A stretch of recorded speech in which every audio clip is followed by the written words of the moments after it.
bienvenue dans cette nouvelle vidéo. Ah, regarde pas ma chevelure, s'il te plaît, j'avais mon bonnet parce qu'il caille en ce moment. Bref, oui, tu vas avoir un gros spot là qui est juste ici, qui risque de faire bien chier son monde, mais comment te dire? En fait, j'ai pas de lumière sur le devant du garage, les lumières sont qu'après, qui fait qu'en fait, bah, c'est mal éclairé devant. La vidéo, je suis désolé au fait pour la qualité de la vidéo, mais je filme avec mon téléphone, je filme avec mes GoPro. Le problème, c'est que c'est vachement noir.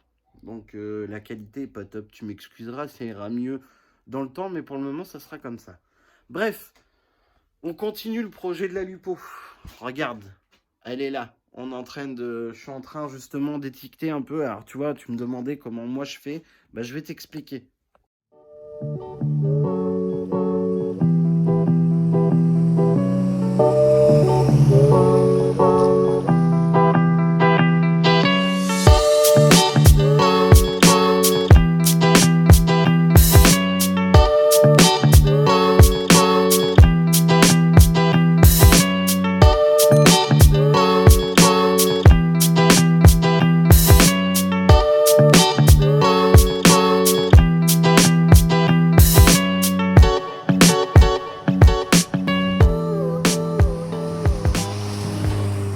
Comment moi je fais? Ben, c'est très simple en fait, tu vois. Donc, oui, regarde pas le scotch qui est là, parce que comme je t'ai expliqué dans la dernière vidéo, le bouchon d'huile, il tient que grâce au carter que tu mets dessus.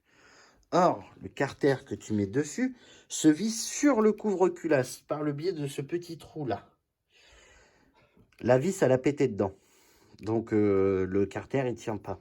Donc là, il va falloir extraire cette vis de manière à pouvoir remettre une vis pour que le carter tienne et que le bouchon tienne face au trou, en gros. Donc comment je procède? C'est très simple. Chaque chose que je démonte, soit il y a un code couleur, soit il y a une étiquette. Par exemple, les durées d'essence. Tu as un aller, un retour et le dégazage pour le canistère qui se trouve juste ici. Donc, chaque durite a un code couleur. Alors tu vas me dire, oui, c'est bleu là et c'est bleu là. Oui, mais là, c'est bleu foncé. Et là, c'est bleu clair. Bon, là, il est un peu plus clair, le bleu, parce que Manu, quand il a mis le scotch, en fait, il a tiré dessus. C'est ce scotch-là, bleu. L'autre, il est bleu ciel. Et puis, on a mis ce truc-là, là, pour la terre, là, pour l'autre durite. Comme ça, tu peux pas te tromper. Donc, tu mets un bout de scotch ici, tu mets un bout de scotch ici. Comme ça, tu sais que ce scotch-là va avec ce scotch-là. C'est pas compliqué. Pour ce qui est des prises, bah, tu prends ton faisceau électrique, tu vois, par exemple, le faisceau il est comme ça de base.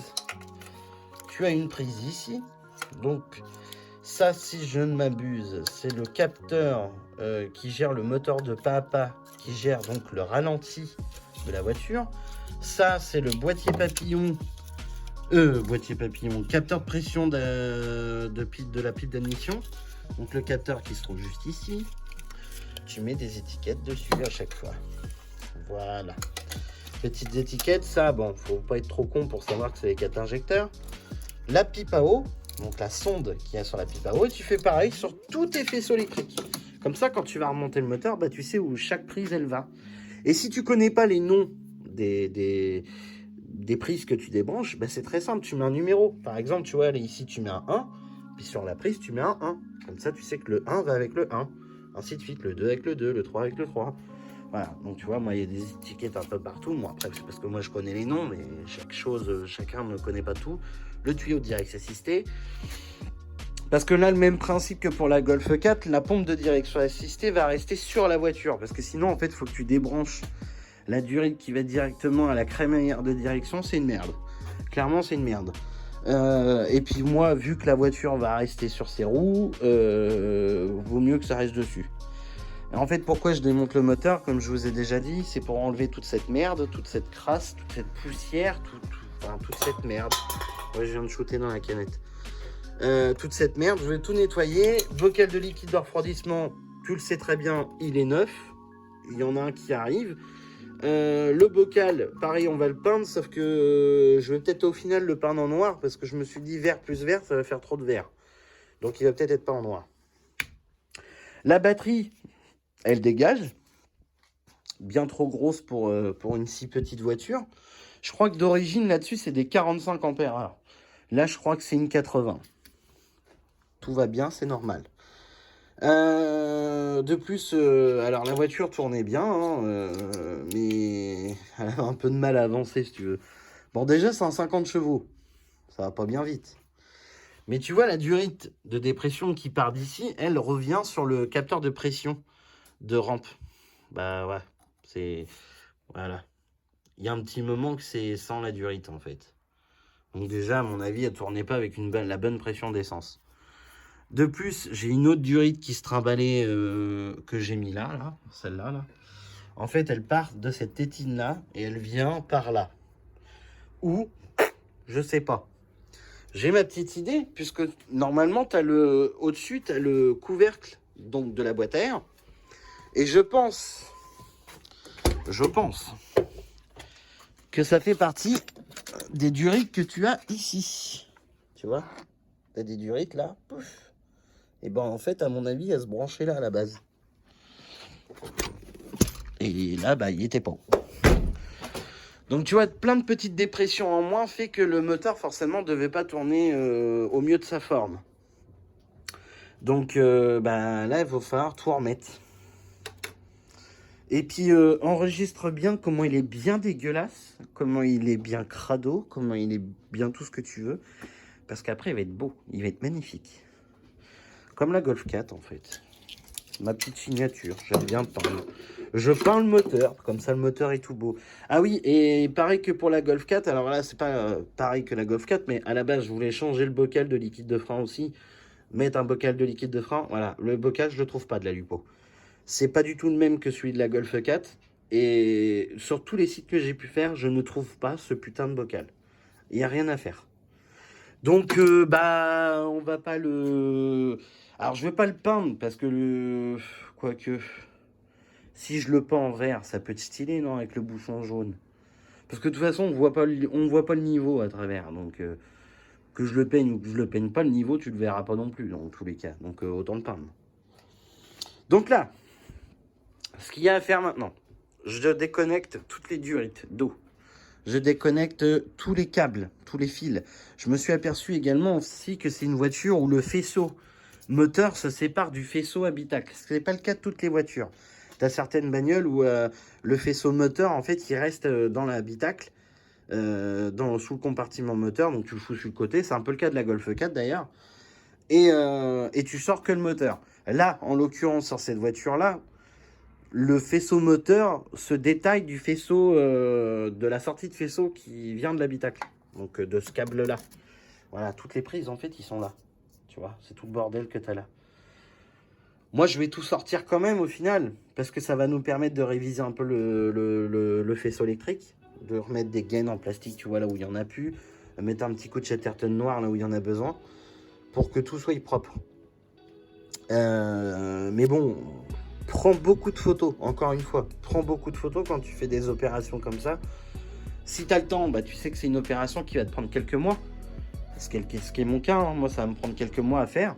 Mais l'avantage, c'est que grâce à ton support photo, et pour le coup, moi, mes supports vidéo, bah, je vais avoir des pense-bêtes, tu vois. Grâce aux images, grâce à tout, en fait, je vais avoir des pense-bêtes. Donc là... Ce que je te disais pour que le moteur sorte du compartiment, il va falloir déconnecter les cardans. On va déconnecter donc les triangles, hein, parce que j'ai pas le choix. De toute façon, pour sortir le cardan, il va falloir que je démonte un peu le triangle. Donc la rotule de direction, le triangle, le cardan, on saute. On fait pareil de l'autre côté. À la boîte, si je ne m'abuse, c'est le système de toutes les Volkswagen. Je pense, et j'ai raison, c'est soit du BTR, soit du 12 pans, des vis 12 pans ou des BTR. Donc il y en a 6 ou 7, je sais plus. Enfin bref, il y en a tout autour de la tête de cardan, vissé sur la tulipe de la boîte. Une fois que tout est... Donc pareil, hein, chaque durite que je vais sauter, on va mettre une petite étiquette pour se rappeler, machin. Bon, moi je vais pas mettre tout parce que, voilà, après, faut pas te... Enfin, moi je connais. Et en fait, on le sort pour nettoyer le compartiment moteur, repeindre le moteur. Donc pour ça, on va enlever tous les éléments. Donc alternateur, tout le bazar, parce que l'alternateur, on va le repeindre aussi. T'as vu la gueule qu'il a? Il est pas beau. Le bloc, tout ça, on y fera sa vidange, on y fera la vidange de boîte, on y fera donc les courroies, la pompe à eau, tout le bazar. Sur cette voiture-là, on va installer donc le boîtier éthanol. Le boîtier éthanol qui lui va avoir sur son propre faisceau. Tu vas te reprendre directement sur les injecteurs d'origine, enfin sur les injecteurs. Tu mets les prises qui te fournissent donc avec le boîtier. Et il y a une deuxième prise. À chaque fil que tu branches à l'injecteur, tu as le fil que tu branches à l'injecteur et une autre cosse. Cette autre cosse-là, en fait, viendra se brancher directement sur le faisceau d'origine de la voiture. C'est un bypass, quoi, en fait. Ça passe d'abord par le boîtier. Je te dis une bêtise. Ça passe par le faisceau d'origine, ça va au boîtier, et du boîtier, ça repart directement à l'injecteur. Voilà, en gros, c'est ça. Et le fait de faire ça, c'est qu'il va falloir passer les câbles proprement, de façon à pouvoir installer le boîtier dans cette zone-là. L'idéal, je voudrais le cacher, donc le boîtier, je pense que je vais le mettre entre le bocal de lave-glace et puis la batterie. On va voir, il n'y a aucune certitude à ça, mais l'idée, voilà, c'est de cacher le boîtier de façon à ce que le boîtier ne se voie pas. Une fois que ça c'est fait, comme je l'ai dit pour le boîtier éthanol, ce qu'on te recommande, donc sur la feuille, hein, je te délie la notice du boîtier éthanol. Première utilisation, moitié de sans-plomb, moitié d'éthanol. Une fois que tu as vidé ton réservoir complètement, tu recomplètes que à l'éthanol 100%. Et là, la voiture fera son taf correctement. Tout ce que je te parle là, c'est des choses que j'ai déjà effectuées sur la Twingo, que vous avez déjà dû voir, une Twingo noire sur la chaîne. Celle-là, ça fait à peu près maintenant 1 an qu'elle tourne à l'éthanol. Donc, aucun problème, rien à dire. Les bougies ont été remplacées récemment. Aucune bougie blanche ou un dépôt, peu importe, rien. Franchement, rien.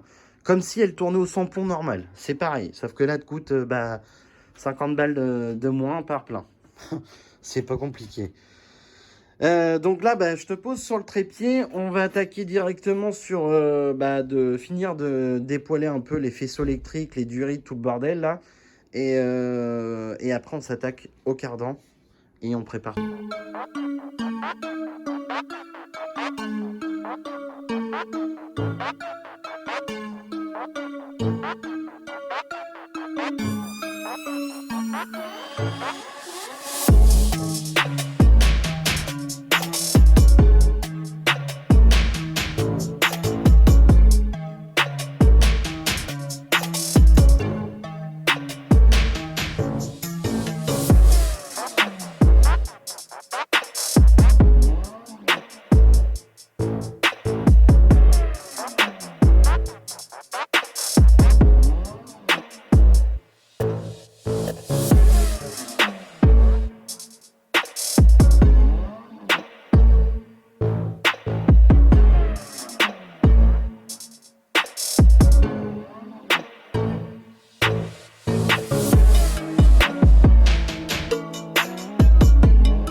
Bon, j'ai fini de déblayer comme tu peux voir. Alors j'ai démonté le support. Il faut faire gaffe quand même parce que le support, en fait, j'ai l'impression que cette plaque là, elle tient sur le longeron en fait. Donc bon, il va falloir faire gaffe. Mais je suis obligé de le démonter pour pouvoir enlever mon câble d'embrayage. Parce que le câble d'embrayage est vraiment pris sous le support moteur sur la Lupo. Donc je connaissais pas. Mais bon, c'est comme ça. Mais déjà, on a bien avancé déjà. Tout est démonté. Parce que là concrètement, j'enlève le câble d'embrayage, il me reste juste à enlever ce support-là, le support anti-couple en dessous, les deux cardans et l'échappement. Et le moteur, on peut le sortir. Mais il faut encore démonter l'échappement, tu vois. Puis Ça va être chiant. Très chiant. Bon, allez. Bon, écoute, je suis un petit peu déçu. Beaucoup déçu même. En fait, je sais pas pourquoi les gens ils sont menteurs. Parce que j'ai un doute sur cette personne qui me l'a vendu. Parce que je me souviens qu'il m'a dit qu'il avait acheté une Seat à une Seat. Ah non, je te dis des conneries, attends. Enfin bref, dans tous les cas, voiture qui a jamais eu de problème, donc je ne pense pas que ce soit lui. Mais j'ai des doutes. Maintenant, je sais même plus qui croire en fait. Mais j'ai ouvert le couvre-culasse pour justement vérifier un petit peu, si tu veux, l'état du moteur, quoi, tu vois. Bah, j'aurais pas dû. J'aurais pas dû parce que là, potentiellement, il va falloir déculasser le moteur. Je te montre. Dans un premier temps, tu vois, j'ai démonté le couvre-culasse. J'ai retrouvé ça. Donc ça, si tu vois bien, c'est de la pâte à joint. D'accord ? Quand tu as de la pâte à joint, c'est que potentiellement quelqu'un a ouvert le couvre-culasse. Parce que comme tu peux le voir, le joint il est encore dessus. Il est collé tout simplement parce qu'il est mort. Bref. Qu'on enlève le couvre-culasse, ça peut être de plusieurs raisons. Vu que c'est un système de culbuteur, donc que tu as les réglages de culbuteur à faire à chaque soupape, je me suis dit dans un premier temps, bon, il y a eu un réglage de soupape de fait, tu vois. Déjà quand je l'ai ouvert, partons dès le départ. Quand j'ai ouvert, j'ai vu l'état, tu vois, noir comme ça. C'est un moteur essence. Hein. Bien souvent, les moteurs essence, l'huile est rarement noire comme ça. Je te le dis parce que c'est la vérité. C'est rarement noir, quasiment jamais même. Un moteur essence a toujours l'huile reste toujours, elle brunit un peu, mais elle reste toujours assez proche de la couleur de l'huile normale. Sur un diesel, que tu trouves des cames noires comme ça, c'est courant, j'ai envie de te dire. Sur celle-là, déjà, ça m'intrigue. Alors, je me trompe peut-être, mais pareil, encore une fois, j'ai un léger doute. Pour moi, elle a 150 000 km au compteur, donc c'est-à-dire que pour moi, elle a fait 150 000 km avec la même huile. Je vais m'expliquer, t'emballe pas, je m'explique. Sur le carnet d'entretien d'origine de la voiture que je possède, il n'y a aucun entretien qui a été noté par le constructeur quand la voiture a été achetée neuve. Ça, c'est un premier point. Deuxième point, quand tu vois que c'est noir comme ça, c'est que l'huile, elle a tellement cramé bah, qu'en fait, elle en est venue à la limite faire de la pâte, tu vois. De plus, si tu tires la jauge, tu t'apercevras que l'huile est plutôt bien noire, tu vois. L'huile est vraiment très noire. Elle est à son niveau d'huile normal, hein, par contre. Mais tu vois, par rapport au restant de la jauge, l'huile est archi noire. Ça, c'est un premier point. Donc ça veut dire que c'est de l'huile qui a eu énormément de cycles de chauffe. Parce qu'une huile qui brunit comme ça, c'est qu'elle a eu beaucoup de cycles de chauffe. De plus, je me suis penché sur le filtre à huile. Il est poussiéreux, certes. Par contre, quand tu regardes bien de plus près l'étiquette, c'est un Volkswagen. Un Volkswagen qui, je l'ai vu, je sais plus où. Je crois que c'est par là. Enfin bref, il y a une étiquette où on voit la date. Et la date, c'est 99. Sur le filtre, c'est marqué 09/99. Donc, je m'en déduis que le filtre est de 99. C'est une voiture qui est de 99. 99 ou 98, peu importe. Elle a peut-être eu un entretien dans sa vie, voire deux, voire trois peut-être. Mais dans tous les cas, elle a dû faire forcément au moins 100 000 km avec l'huile qu'elle a là. Donc ça, c'est un premier point. Le fait que le filtre, il est pourri comme ça.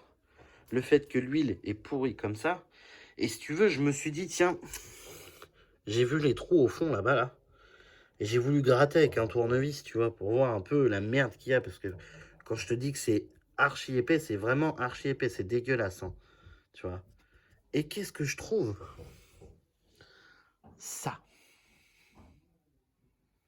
J'ai trouvé un bout de métal comme ça. Et c'est 2 demi-lunes, là.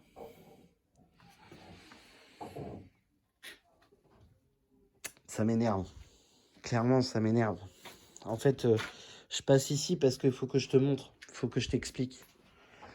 Je pense avoir trouvé d'où viennent ces demi-lunes-là. Mais quand tu les assembles ensemble, tu vois, il m'en manque un bout. Ça, franchement, ça me rend fou. Ça, là,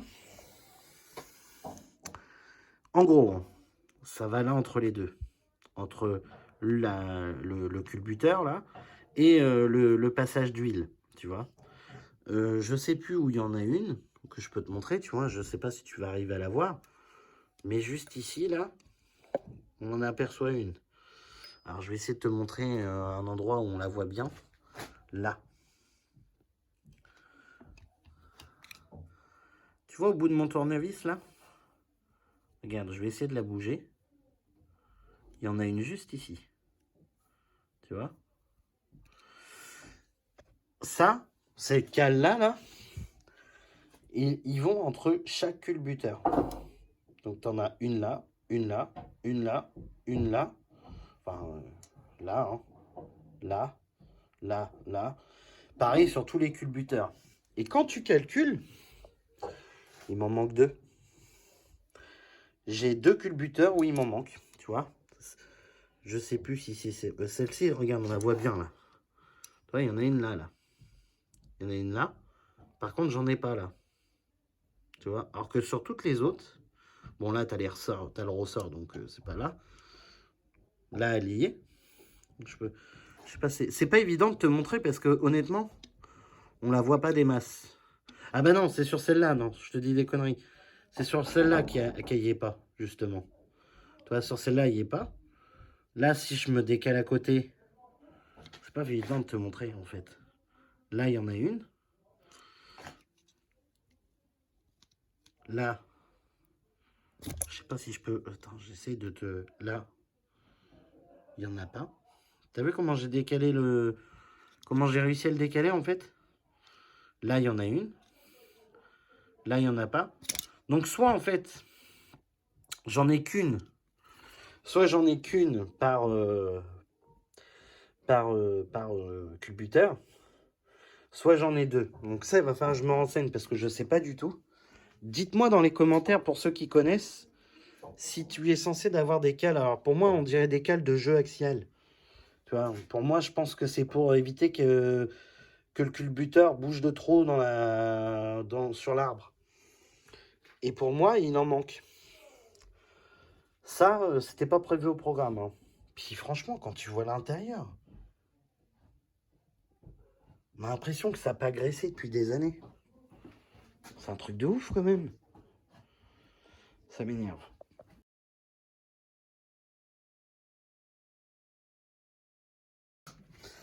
Bon, l'échappement est démonté. Cardan démonté.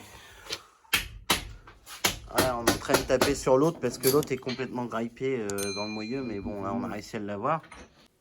Allez là, putain de merde. Pareil. Let's go, merde.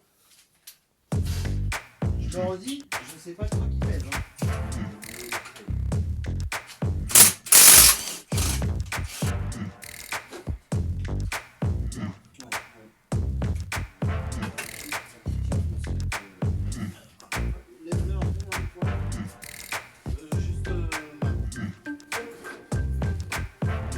Bon, ça y est les petits gars, on arrive au bout de cette vidéo.